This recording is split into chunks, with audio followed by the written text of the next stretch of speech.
All right. Let me make sure everything is running.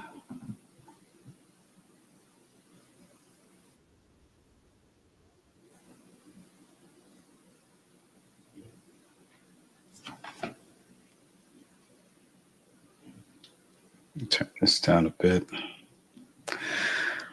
All right. Good evening, everyone. Welcome to the Command Lines CISSP study session, product of Taloa Cyber. So definitely appreciate you coming through and studying with me. Also want to send a special shout out to Pocket Prep for making this um, I say this event possible. So we're able to go live on StreamYard, go live on LinkedIn, also on YouTube. So again, if you're not already subscribed to the channel, please go out and look for us on YouTube. Subscribe to the channel. As we're definitely getting started, and I noticed not really much there yet right now, but this is gonna be the start of more content as we could continue to push out, and also not just with YouTube, but TikTok, Reddit, um, as I mentioned, and also too make sure that you join our community on Discord as well. Continue to grow that community, and also we want to offer other subjects, other certification subjects. So not just CISSP. I know back for the DRJ, JB&J study hall. That was quite big with CISA, so we had a big following for that. So we want to keep that going, and also we want to offer some other certifications as well. Just want to hear from you. Just let me know like what are things that you're looking for, where you are in your cyber career, and yeah, we'll make sure we do that for you. All right. So also, yeah, if you want to come on stage, I see Kayla's on, so I'll add her on. Good evening, Kayla. All right. What I'm going to do, I'm going to. So, what we're going to do, I'm going to share my screen real quick.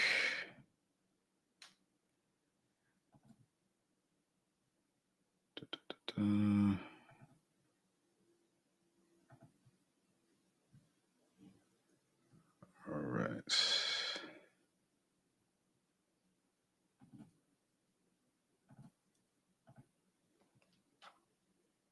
All right.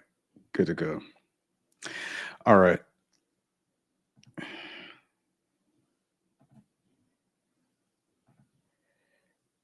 All right. So what we're going to do tonight, we're going to do 30 questions, 30 CISSP questions off of Pocket Prep from the Pocket Prep platform.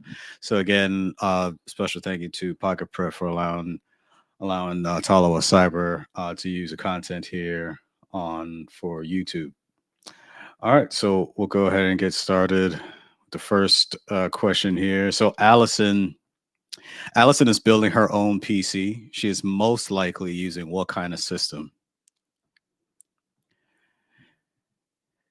So when you see the emphasis on, I see they put in all caps, most likely. Um, Typically, that tells you that the answers that are provided, they're all valid. Like either one of these could be, they're acceptable, but which one is the best one out of these options? So she's building her own PC. She's not buying from Dell or any other provider or anything like that, or Windows or even Apple. She's building her own PC. She's most likely going to be using she's going to be using proprietary. So proprietary that uh, it's not attached to any other brand or anything like that per se. It's our own. So that'll be my choice here. So we'll go with that. Let's see. Oh, open system. So let's see why that is. All right. So it says because the components for a PC can be assembled from many different models and manufacturers, it's an open system. An open system uses components from various vendors with non proprietary hardware or software for the motherboard, memory, or basic input output system or the BIOS. Closed systems and proprietary systems are incorrect because they use proprietary hardware or software. Okay. Yeah, open source is incorrect because it is a form of software that makes source code publicly available. All right. So it definitely got me there. I definitely thought as she was building her own PC, I thought this was more tied to proprietary. Um, I thought it was more leaning towards that, but okay. But yeah, but it says for open system, use components from various vendors, non-proprietary hardware or software for the motherboard. Okay. Didn't give me a lot of detail, but as far as the question, but um, and I think that's per example why you do have to kind of think a little, probably a couple steps further with some of these questions when you, especially when you're taking the exam. All right, let's see if we can rebound here. All right, which of the following is most likely to grant access in a discretionary access control or DAC model?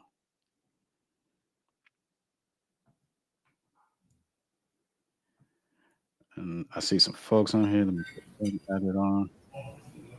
Ali, welcome, sir. Hello, hello. This one is the data owner. Let's see. Right. Yeah. The data owner would make that determination. Pretty much, you're making that final decision. It's not going to be a custodian. Um, yeah. The clearance level. No. Yeah. This should be data owner. Yep. Yeah. So a system that employs discretionary access controls or DAX allows the owner to control and define access to that object. All objects have owners, and access control is based on the discretion or decision of the owner. The custodian is in possession of the data. This could be in the information technology department or IT because they have the routers, switches, and servers in their possession. Users throughout the business are also custodians when the data is on their screen, computer, tablet, phone, or etc. The user's role can be used to determine the level of access the user should have in a role-based access control or RBAC model. RBAC is an implementation that can be done as a DAC or mandatory access control with Mac. Uses clearance as well as the classification of the data are combined and used to determine access based on the policy of the business. Mac and DAC were originally defined within the Trusted Computer System Evaluation Criteria or TCSEC document, which is also known as the Orange Book. All right. All right. Which of the following business continuity planning stages focuses primarily on establishing relative priorities through qualitative and quantitative evaluations?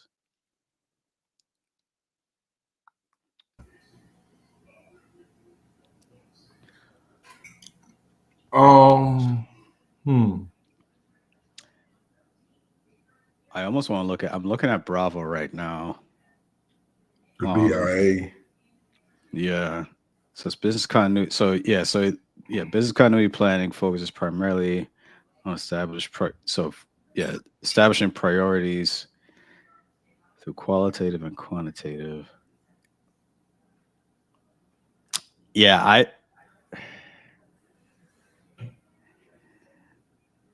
I don't think it's Delta. I don't I don't think it's Charlie. I think it would be between Alpha and Bravo, but I'm leaning more towards Bravo. I think it's Bravo Business Impact Analysis. If Oh, I'm sorry. I paused. I thought you was gonna say something I'm else. looking at Bravo Business Impact Analysis, Hmm. but after what's before Business Impact Analysis, probably project scope and planning, right? So I'll start with business impact analysis first, if anything. Yeah, let's see. Yep. Yeah, business continuity plan, qualitative and quantitative evaluations of performance and relative priorities are established primarily during the business impact analysis or the BIA stage. Yeah, qualitative evaluations might consider impacts on intangibles such as customer reputation, while quantitative evaluations typically rely on calculations such as single loss expectancy and annualized loss expectancy to measure the impact on tangible assets. All right. All right. So the Security Organization Controls or SOC 2 framework requires management to establish a means of measuring performance through reliable metrics, which is critical to any enterprise. What best describes what the SOC 2 framework measures? LBD, the effectiveness of security Right. controls. Yep. Absolutely. Yeah. SOC 2 measures the effectiveness of security controls, gathers the most pertinent information based on the business's needs, and then uses it to measure the business's overall performance. An example of this is observing alerts through a firewall and determining what attack is occurring, then measuring that to determine the likelihood of a threat or risk. Another example is measuring the success rate of firewall rules or an IDS and preventing malicious IPs from connecting to the network. Right. All right. Which of the following is an example of half duplex communications? So half duplex, that's where you get uh, communication is not simultaneous. It is waiting on the recipient to send or receive the information, then send it back. So I believe this is going to be walkie talkie. I think it's walkie-talkie on Hmm. that.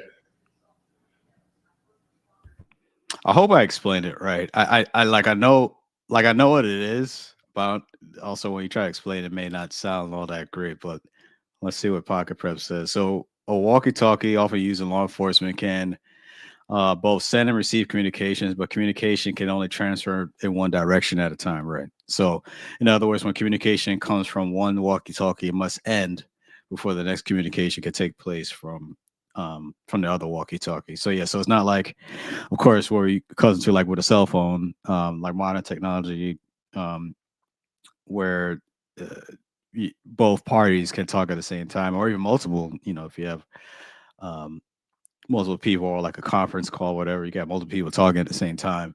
It may be a little chaotic, but you still have that capability. All right, moving right along here. All right, so an organization, excuse me, let me stop moving that. All right, an organization just experienced a minor security breach in which a workstation was affected with malware. After reviewing security information and event manager or scene logs, it was determined this malware did not spread or call out to a command and control server. Management later revealed it was due to a simulation training exercise in which an employee clicked a simulated malicious link in an email. In what stage of the incident management process would management determine how to better prepare the workplace for the next potential incident? That would be D, lessons learned. Yeah, and I kind of know what I want to say here, but what was like the giveaway for you for that for lessons learned? The giveaway was at the end when it said, at what stage of the incident management process would management determine how to better prepare the workplace for the next potential incident? Right, So it's already been done. So the one thing that you want to know is how everything, what would you do to improve your situation? right.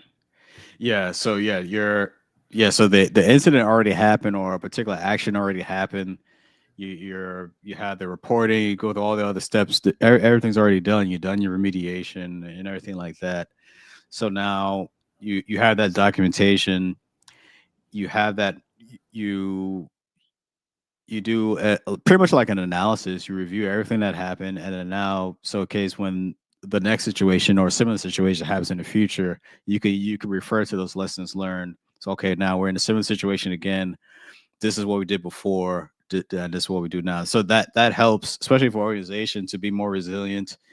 So that way you're not falling for the same thing over and over, and you're able to better withstand it. So yeah, um, yeah, definitely great job on that. All right.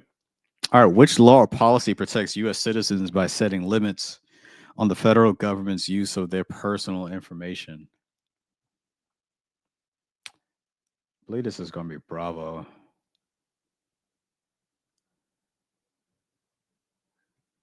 Don't, yeah, don't. It's not Delta. It's not Charlie. I don't believe it's Charlie. I believe this is Bravo Privacy I Act. think B.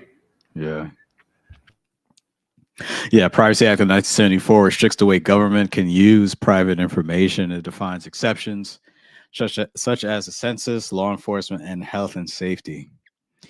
So this is a good one. So PIPEDA, or that's Personal Information Protection and Electronic Documents Act, is a Canadian privacy law, so requiring the protection of personal data. The Data Protection Directive, or DPD, is a European Union law that preceded the General Data Protection Regulation, or GDPR, requiring the protection of personal data. Safe Harbor was an American attempt at protecting personal data as required by the EU laws. It was declared defunct by a European court, replaced by the Privacy Shield, which was also declared defunct by a European court. All right. The process whereby an object in object oriented programming, or OOP, receives some of its characteristics from a class is called which of the following? Is that inheritance? Yeah, I believe this is going to be inheritance. Yep. Yeah. Yeah. Inheritance refers to the process of objects getting characteristics from a class. Inheritance is a concept from object-oriented programming. The software development methodology allows the developers to use code in different projects and sections of an application without recoding sections. Um, it also organizes the code so that the developer can build software and components. I almost could say maybe a good description of this too is you think about like in terms of like AI when it comes to like prompt engineering. So you have like you may have like certain prompts that you have that gives you that desired output. So you may have that saved. So that now when you're working with the AI tool, no matter what, I mean, whether if you're doing Gemini or Chat GPT or what have you, or Claude, if you have, depending on like what you're working on, if as you're doing prompt engineering, you have certain prompts that more or less that you pretty much fine tuned to get to a point to get that desired output. So I would say almost this is quite similar as we talked about this. Right? Yeah, using inheritance. Um, in this case, for the developers to use code, so they don't have to go through the same process of writing code from scratch. You're able to use code and reuse it in different areas. All right. What is true of the three levels of security organizational controls, or SOC engagements?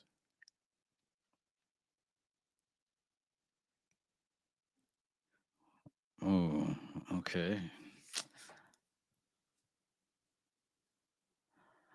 They're ranked by detail. SOC 3 being the least detailed. I'm trying not to say, but I think only SOC 3 engagements incorporate the CIA triad. But I don't know. I know SOC 2. I don't know Oh, if I don't know nah, if the that one. I don't types. know if that one is true. Yeah, I just thought about it. The types are the ones that incorporate. Uh, it would have been true if I said the types, because I think type one does what's called, but nah, that's that shit. I don't, the higher the level, the more private their disclosures become. But that's not true because, well, I don't know, because we're looking at SOC one, it's financial, Right. and SOC two is disclosures, Yes. it's controls. No. SOC 2 is that's the, yeah. SOC 1 is, yeah. SOC 1 is financial financial. SOC 2 is like IT, cyber. controls. Right. I think SOC 3 is like the reports, if I'm not mistaken. Hmm. The higher Uh, the level, the more public the disclosures become. I think I'm not sure about alpha. I think it's between. Uh,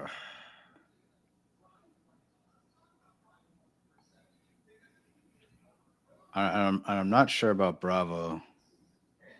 The rank by detail with SOC 3 being the least detailed. It's between I, the th- I think it's between Charlie Charlie. and I think it might Delta. be Charlie and Delta. Hold up. Um,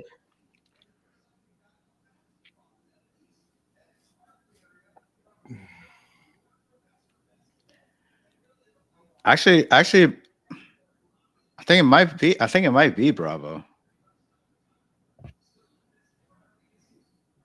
They rank by detail with SOC 3 being the least detailed. Oh man. Well, I'm just gonna pick one. I don't want to spend too much time on this one, but Mhm. I think this. I think this might be Bravo. But what do you think? Um, but see the types. Cause see, like type one is financial, type two is controls, and type three, SOC 3 is trying to figure out what is SOC 3, just off the rip. Yeah. But see, the more the types, the more higher the level, the more public their disclosure is. I know that. Because type one is only for 6 months. But Hmm. type two is out in the public. So now, I thought SOC 3 was the. Oh, you mean the type? yeah. Okay. So that's why I was looking at C and D is they're not the socks, they're the type engagements. I could be wrong on that, but Yeah. now I'm Well. down to either B or A, and I'm thinking, let's see what B's talking about. Yeah. The higher Okay. the level, the more public the disclosures. Okay. So as SOC engagement reports increase in level, the public disclosure is more likely. Additionally, SOC 1 and SOC 2 audit reports function similarly. The greater the involvement of people, the higher the level. SOC 1 reports are based on documentation review. SOC 2 Mhm. reports are based on a more thorough review of security practices and physical evaluation. All three SOC 3, excuse me, all three SOC engagement reports stress the confidentiality, integrity, and availability triad. And that's why I didn't think alpha was correct because it said Mm. it was the only one. I didn't think that was true. Um, as we get closer to SOC 3, each aspect of the CIA triad also changes. The levels usually begin at level 1 with low availability and confidentiality, and end at level 3 with availability to the public and no confidentiality. All right. That was a bit challenging one. That's Yeah. okay. All right. Which layer of the open systems interconnection model is responsible for establishing, maintaining, and terminating communications between applications and managing these in simplex, half duplex, and full duplex models? It's not physical and it's not presentation. I think it's session because networks deal with the IPs.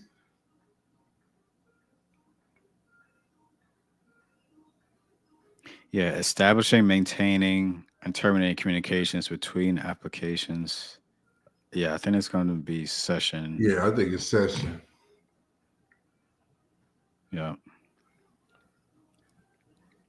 Yeah, the session layer, layer 5, responsible for establishing, maintaining, and terminating communication sessions between applications, is primarily used to track application dialogue. Examples of session layer protocols are remote procedure call, and network file system. All right, Dwayne is the security manager for a hospital. He's monitoring key risk indicators of the following, which is not a key risk indicator.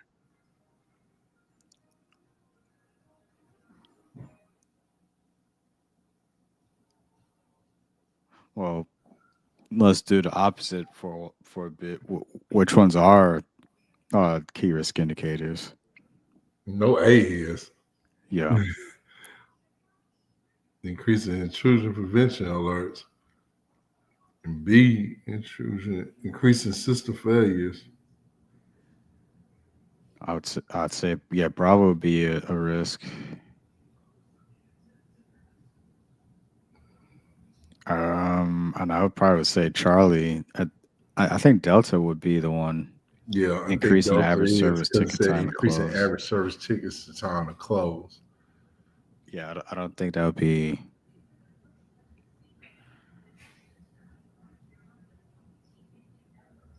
Yeah, let's see. Yeah, Yep. yeah, increase in average service ticket time to close is a key performance indicator, or KPI. KPIs help evaluate a process's health, while a KRI serves as a warning of increased risk. An increase in IPS alerts, a decrease in successful install updates, and an increase in system failures are all KRIs. All right, how many keys are required to implement an asymmetric crypto system with 10 participants, assuming that each participant uses a different set of keys and each can initiate the connection to anyone else? Oh Since it's man. asymmetric, it's double, so it'll be 20. Mm, yes, sir. Yeah, asymmetric crypto system. Each participant requires two keys, a public key and a private key. So if we assume each participant can initiate the connection and each has a different set of keys, there must be 20 keys. In this case, there are 10 participants with two keys each. All right, Elliot is evaluating the encryption options for data in transit for an interconnect between a data center and a cloud infrastructure as a service, or IaaS tool. He has found that the most likely candidate protocol to protect corporate data is actually a suite of protocols that is commonly used in many VPN configurations. What protocol has he encountered?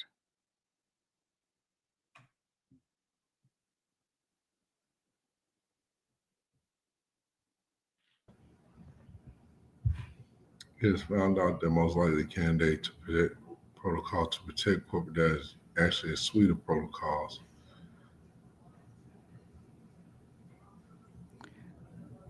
It's not TLS,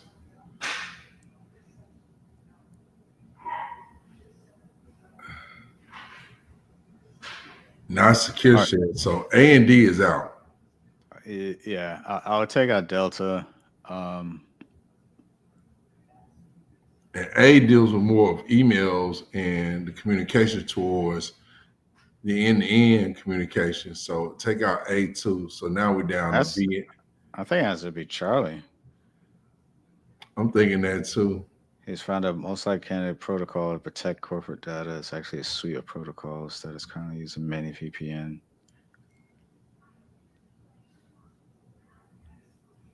Hmm.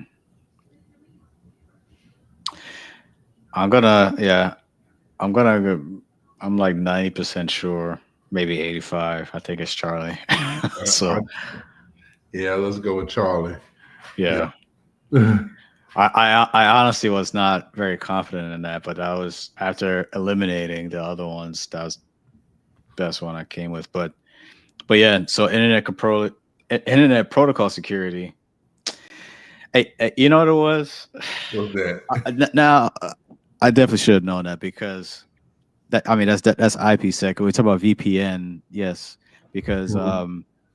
yeah, IPsec has authentication headers and ESP has yeah Yeah. encapsulating security protocols. So that's the suite of protocols. So yeah, um, that should be the dead giveaway when it's about VPN configurations.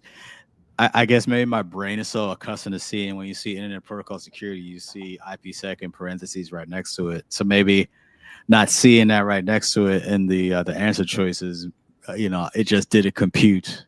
But yeah, definitely VPN. That's IPsec. So, well, I'm glad I didn't get that wrong. All right. Of the following, which is not a type of law that exists within the common legal category of law? Oh, Will it be D?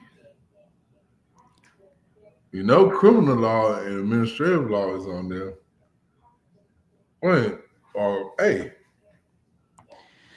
yeah, I think it's alpha. I'm trying to remember what tort law is specifically, but uh, within the common legal category of law,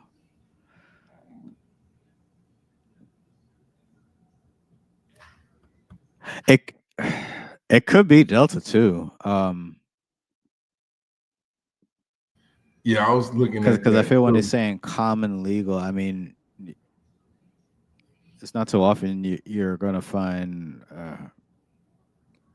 So put it like this: yeah, you could be subject to criminal law, or I think it's administrative law. I honestly cannot remember what tort law is, but congressional. I think that's very specific to, of course, in Congress. I don't think that really um, has jurisdiction outside of it. So,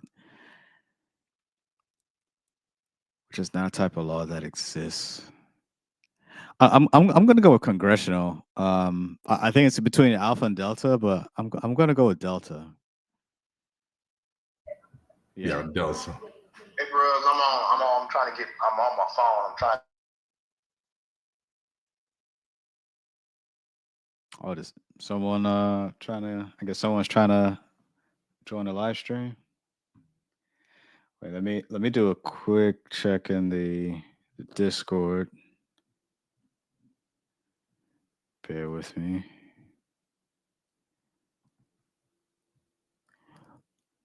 And let me check LinkedIn.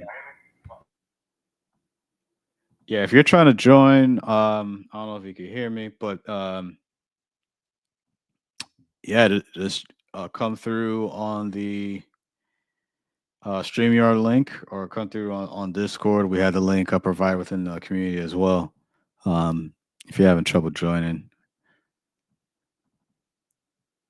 Okay. All right. Yeah. And okay. And congressional law is a fabricated term. It doesn't even exist. so so in the United States, Congress writes laws. So yeah. It yeah, it stuck out to me. At least I was trying to reason with it if it was a real law. But I'm interested in what tort law is. So tort, okay. So the three subcategories or types of law within the common legal category of law are criminal, tort, which is often referred to as civil. So pretty much tort is a AKA for civil law, okay, and administrative. All right, so that makes sense. All right, all right. What best describes Kirchhoff's principle? Oh, oh, only Man, I just had this. Oh my goodness. I think it's Bravo. I think it is here. Only the I think keys need to the be key. kept secret. And the And I keys need believe to that's be what it is. B. yeah, Only the keys need to be kept secret. yeah, I just had that. I was just thinking about that. I just had that. right. And I got it right. And I was like, So Auguste Kirchhoff, I'm not sure if I'm pronouncing it right, but he wrote a paper in the late 1800s detailing six key principles regarding cryptography. There's one principle that is commonly discussed today and often referred to as Kirchhoff's principle. This principle assumes that everything about a cryptographic system is public knowledge except for the key. So this has the benefit of validating an algorithm by the broader security community instead of relying on the insiders who created the algorithm. This assumption can also discourage people from neglecting to secure the keys through a false sense of security. So the key must be kept secret, but the algorithm should be public and well examined. Keeping the algorithm secret is a mistake because it needs to be analyzed by many people to ensure that there are no holes in the math. It's common for people to have the entire decryption key. In fact, that is what is normal. All right. Jake is running an Nmap scan against the server and receives the following output from the scan. So we got port 22 is open, 80 is open, 443 is closed. So according to the scan results, which of the following services are running on the server? C. Wait, hold on. No. D. The secure shell and the hyper transfer protocol. The HTTPS is closed, so that's the only one that's not running on the server. Right. Yeah, because 443 is HTTPS. And that one is closed. So we have on two ports running, so that's secure shell and HTTP. Yeah, I can't see that though. Can you? All right. So yeah, in this particular scan, SSH port 22 and HTTP port 80 are open accepting connections. I can't see that. All right. The CISO at Acme Incorporated asked a security manager, Alex, to hire a penetration tester to perform a partial knowledge test. A penetration tester whom Alex trusts and whom the organization can afford offers the following types of services. You got some boxes. Which service should Alex choose? My screen right here, so I can get my computer back up.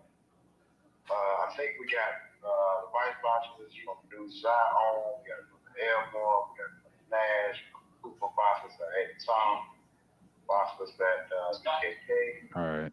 Got boxes That would be. They don't see anybody representing on here. Which service could Alex choose?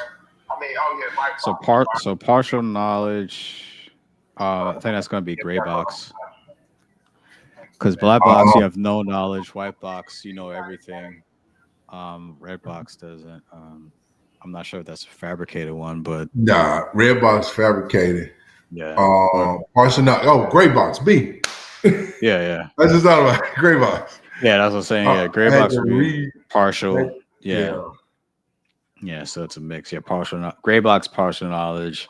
Yeah, black box, zero knowledge. White box, full knowledge. All right. A growing business wants to identify various situations that would be key risk indicators and allow for a more proactive approach to cybersecurity. Which of these situations would be least likely to indicate a KRI?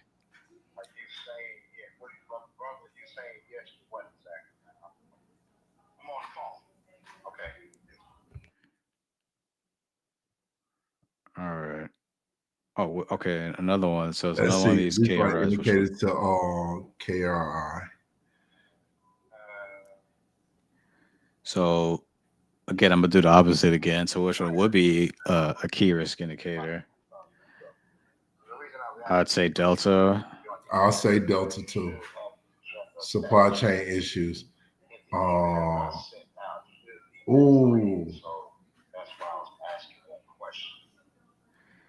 Global increase in global phishing campaigns. I would say Charlie. I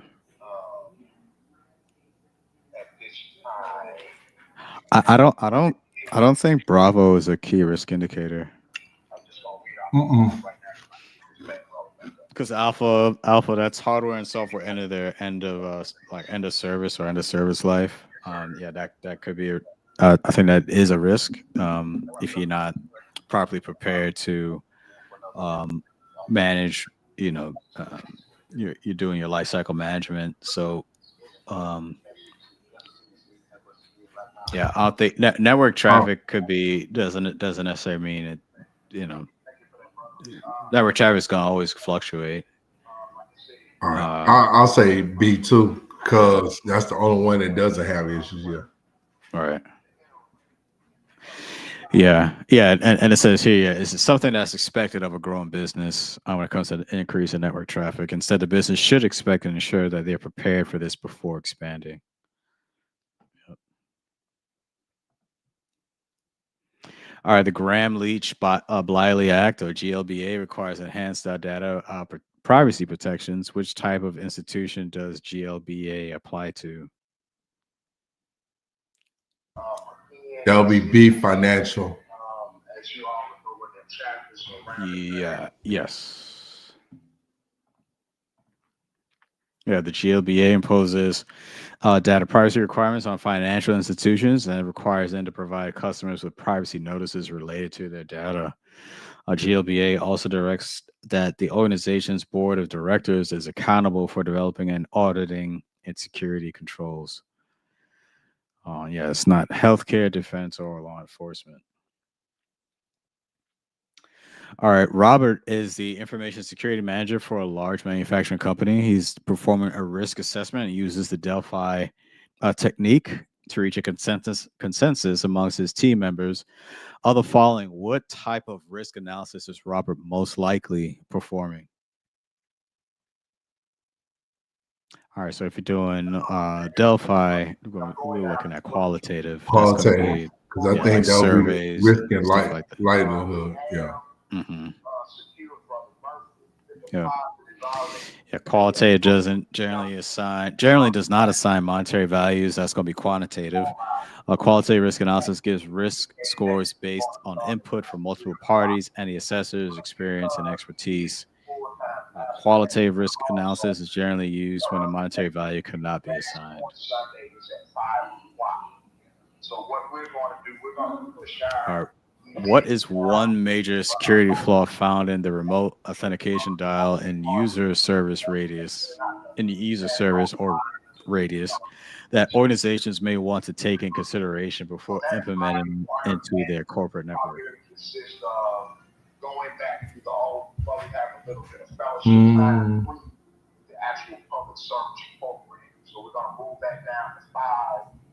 For Let's brothers see. on here at 6 o'clock. Let's see. This program up to Radius organizations. send out a survey, if you will, asking the Um, part of that to bring some type of agreement I, on bel I behalf of believe NDAC collectively, or we might just allow it's between Alpha and Delta. individuals to come up and represent a particular board. So we're still kind of playing with that notion. Yes. I think this is Alpha. I think it's Alpha too, because it's in password to clear text. Let's see. Ah, it's Delta. So it's usernames that are in clear text. Oh, I knew it was between both of those. it was in reverse. Yeah. So yeah, sending usernames in clear text can be problematic as someone sniffing network traffic can see the username and guess a password associated with that username. Radius will only hash passwords transmitted between the server and its client using a single challenge response for authentication, authorization, and accountability purposes. To combat the issue of plaintext usernames, organizations can implement TLS or transport layer service to encrypt all information. Yeah, Radius is not a new protocol, as it was invented by the Massachusetts Institute of Technology, or MIT, during the Athena project in the early 1990s. Excuse me. Radius does not use a challenge response to authenticate the user, but that is not a major flaw. Radius does hash passwords. All right. An information and security manager working for a manufacturing business has just calculated that a specific database of product specific specifications can be offline for a maximum of 73 hours. What have they calculated?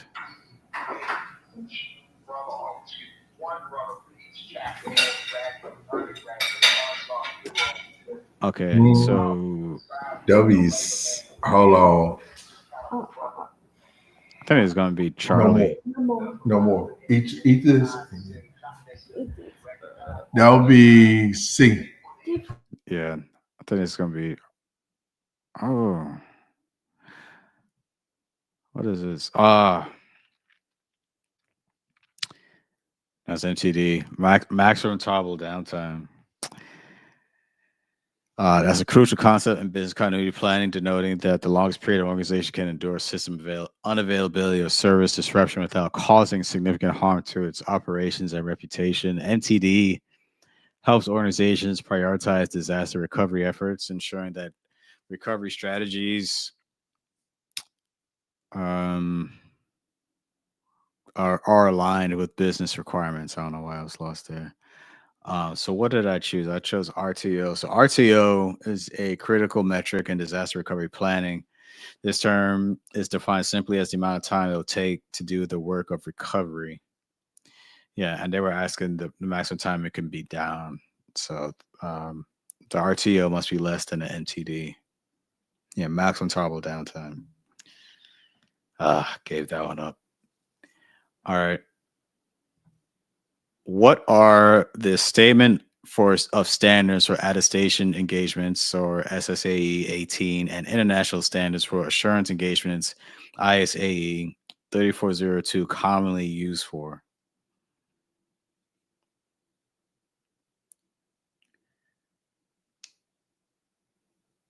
We're concerned on that. Statements So of I took it back to the standards. chapter and then bandwidth monetarily.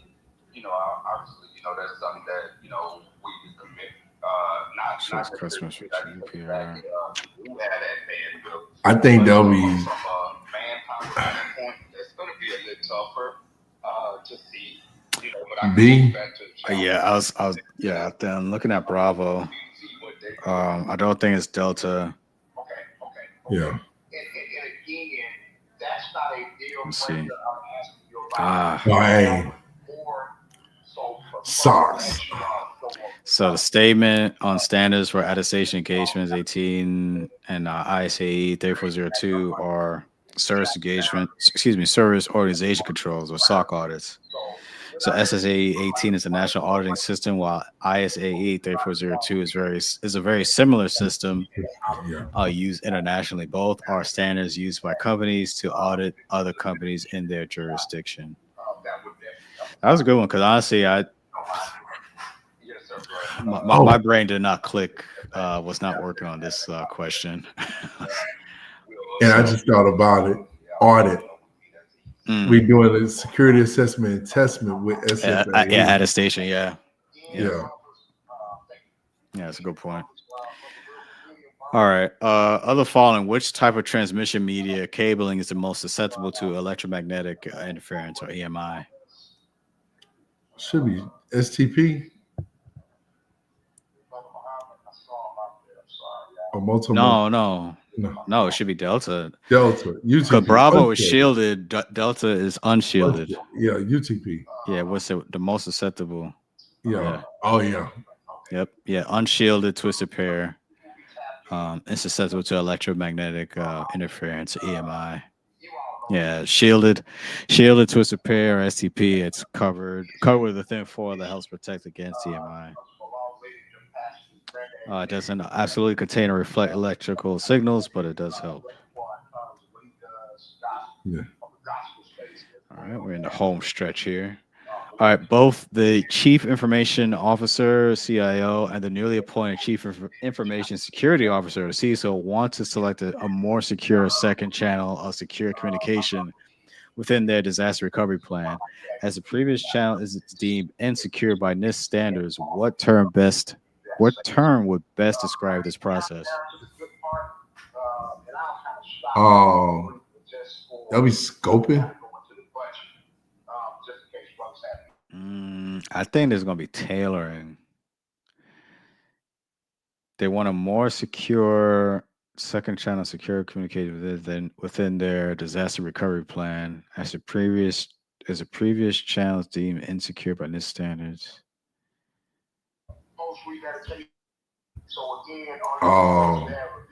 I think yeah, tailoring, like now you're picking apart like what specific elements work best for you, like your organization. You're kind of tailoring to like your needs. Scoping, so they're not really changing the scope because they already. So let me just look at this again. Yeah, Taylor. I think probably be Taylor. Yeah, I believe this is tailoring. Yeah.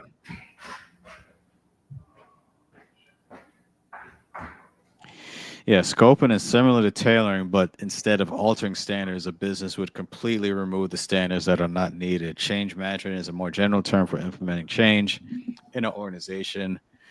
Therefore, tailoring is changing and modifying protocols already in place to more specifically suit the needs of the organization. Tailor made is a fabricated term. All right, which of the following is the most fundamental component of a virtual private network or VPN?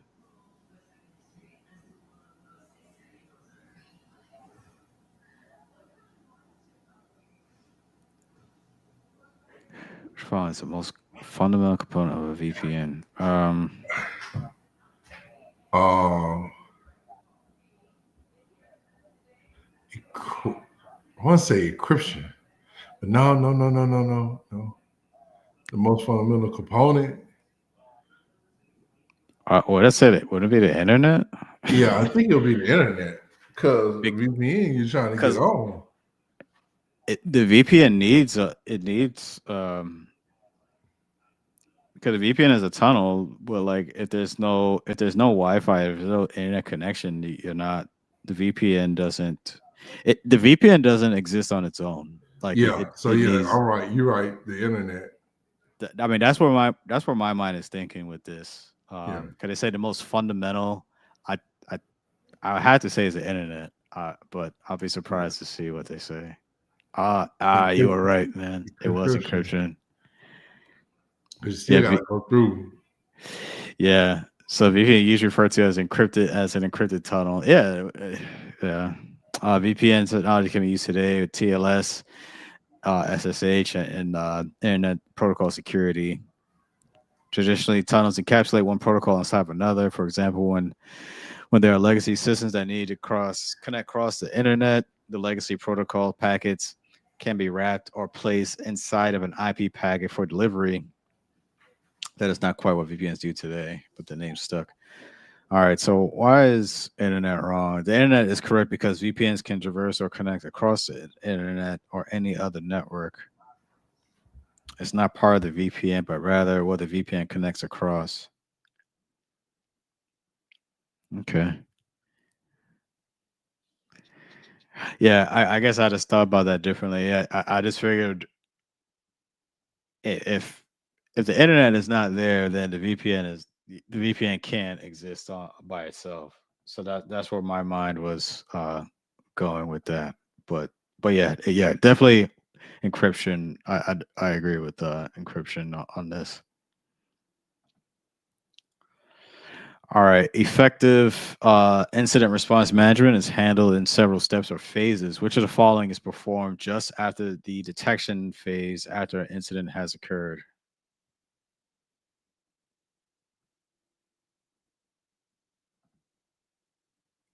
Respond.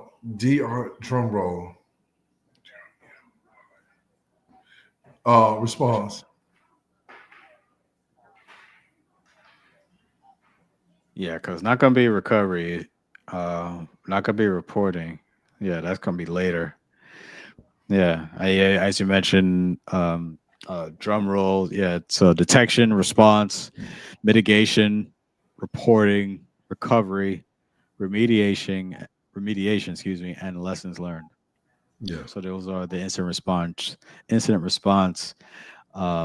steps according to the CISSP. All right, which of the following is characterized legally by an established contract of use and limitations?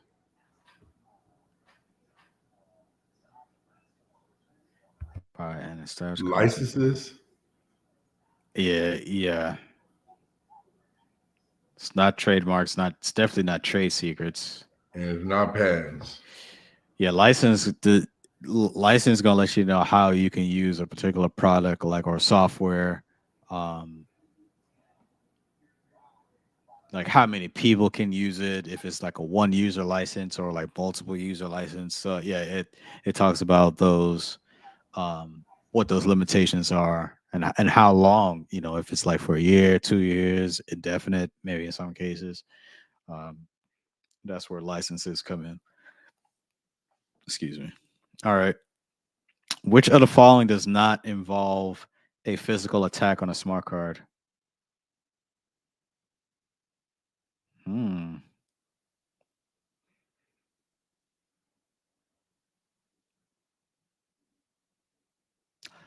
Wow, this one is Could it be D, differential power analysis?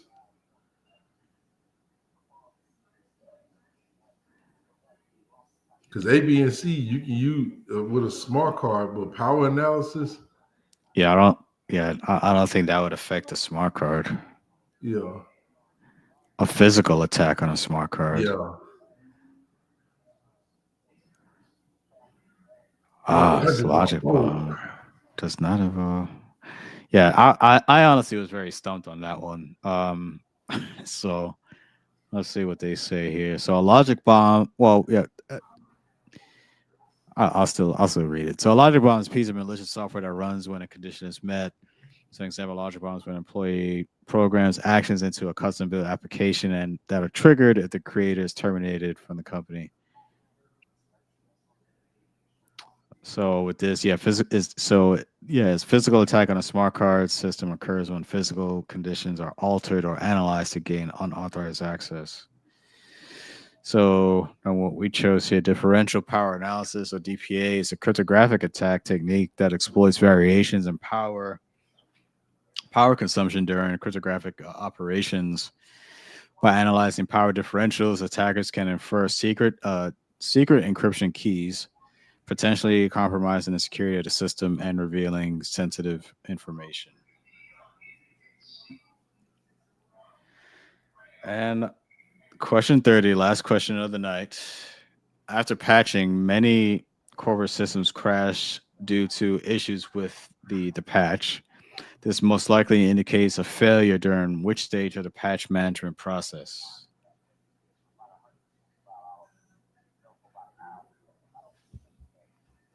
could it be the verify patch deployment?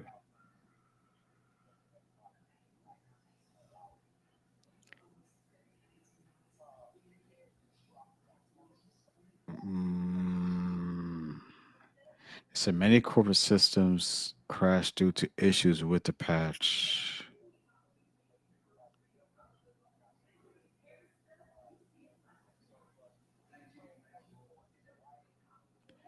Either D or Oh man, C. a failure during which stage? So evaluate patches.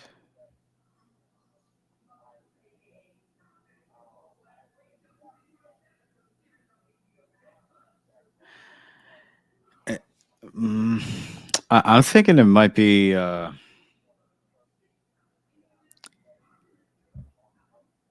Oh man,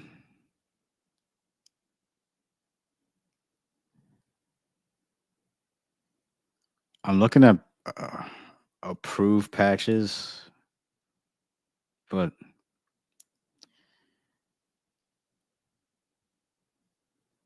I guess I was looking for something that more like.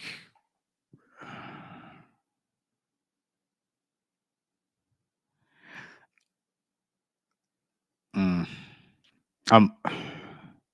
I almost want to say alpha. And you were saying what? Charlie, verified patch. I'll say.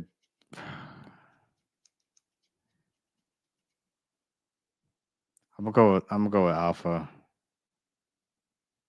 Let's see. Yep. Yeah, because Yeah. before I even read the explanation, my thought process was for this was that yeah. So if your corporate systems, if you're going to production with these patches and it's already pretty much immediately failing, to me that says that they haven't properly been tested before putting it out in production. Like you should test it out in a sandbox environment or something, or like a test environment before putting it out there. So that way you could verify to make sure that the patch will work properly. Um, so patches are up. or updates designed to fix vulnerabilities. Some of the key steps in a patch management program include, so we have evaluate patches, we're going to test patches, approve tested patches for deployment and production, potentially via a change management process, deploy patches to production systems, potentially using automation, and verify patch deployment. Yeah, and that's why I didn't think it was patch deployment um, because yeah, test patches to ensure that they were applied correctly and fix a vulnerability. I didn't think that was describing that. I think it was more to do with the patches just weren't working correctly with the that particular network. So you need to make sure the testing is good before you put it out in production. All right. All right. 77. Not bad. Definitely we could feel we can you know uh, get better at it, but definitely that's a definitely good mark. I mean, Yeah. that's definitely passing. That's definitely a certification right there. Oh So yeah, that is. uh absolutely. So yeah, no. This was good. I Yeah. so and definitely LD, thank you for coming through. No problem. So as we so what we're gonna do here with Tala Cyber for the command line. Um for those joining in, or you may check this out later. You could always join us, uh, join the community. We're on the Discord community. I think we may want to do this on a weekly basis. We're probably gonna do this probably every Monday night, um, where we do these live sessions. So definitely appreciate you coming through. And I do know it's come ready to study, ready to learn. So especially if you're preparing for the exam, let us know. But that's it. Gonna sign up for tonight, and also just leave your feedback. Be sure to like Tala Cyber on YouTube, all of our socials. Find us on Reddit, TikTok. Also, again, please join us on Discord. You can join the community as we continue to grow. All right, everyone. That's it. I'll see you next week. All right. Later.